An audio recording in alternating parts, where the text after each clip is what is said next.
Thank you, Mr. Chairman. In your letter, yes, sir.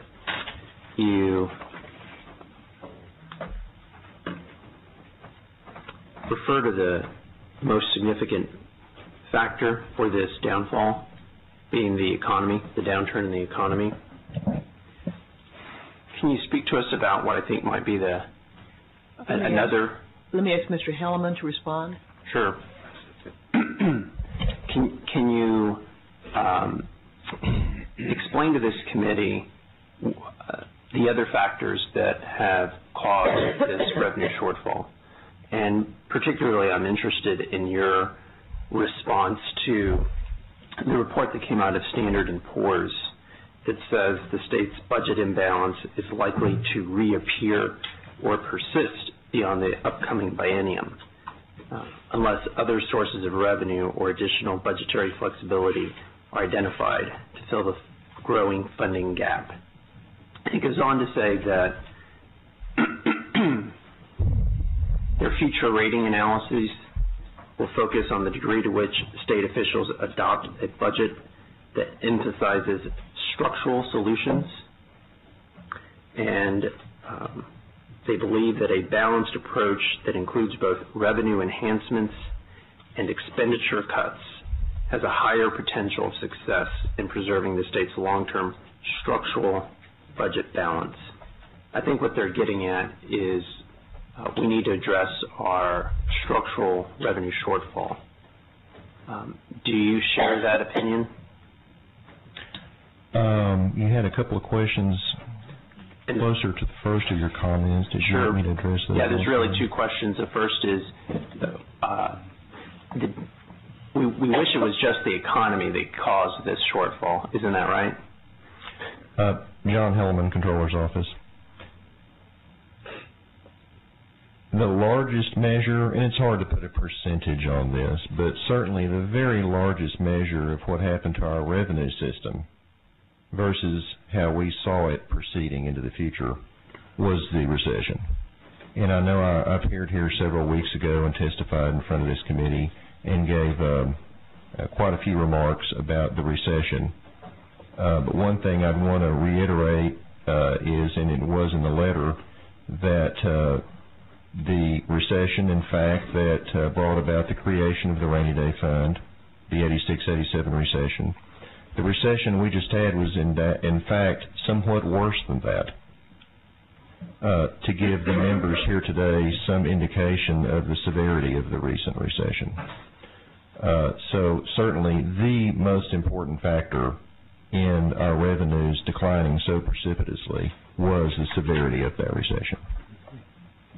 And I read that in your letter. My understanding is that the structural revenue shortfall is somewhere around $11 billion, and I think how I get there is by comparing what we estimated the margins tax to raise versus what it actually has raised, and also accounting for increasing our investment in public schools to keep up with the higher standards that we've set and the deferred investments we've made into teacher salaries.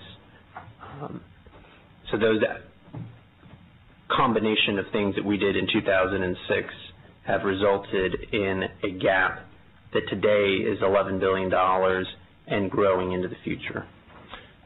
Certainly what happened in 2006...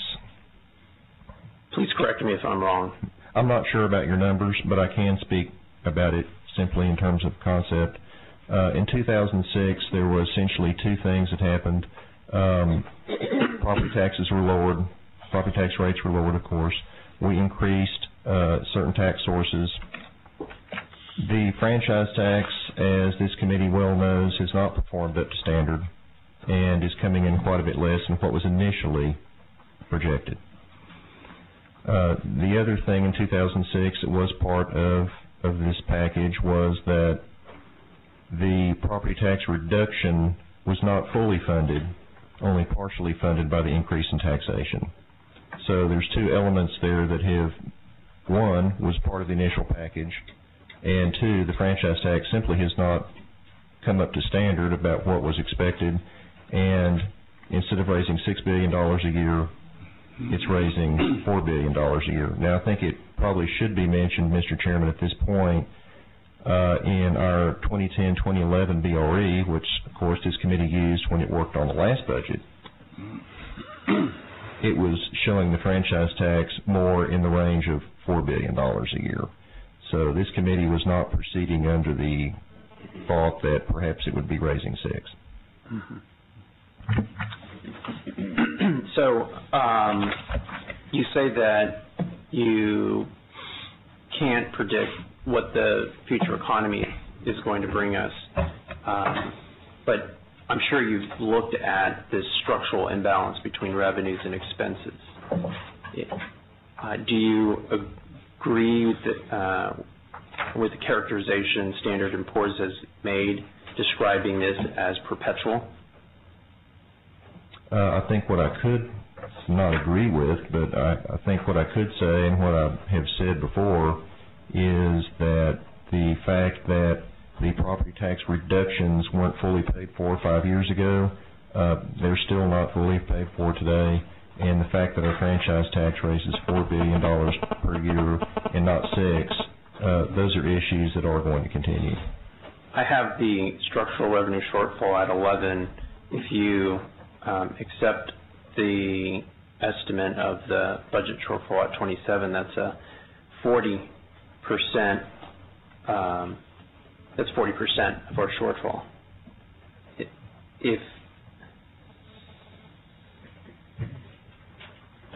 Shouldn't we be spending a lot of time trying to fix that this session? It would be up to you, Mr. Villarreal.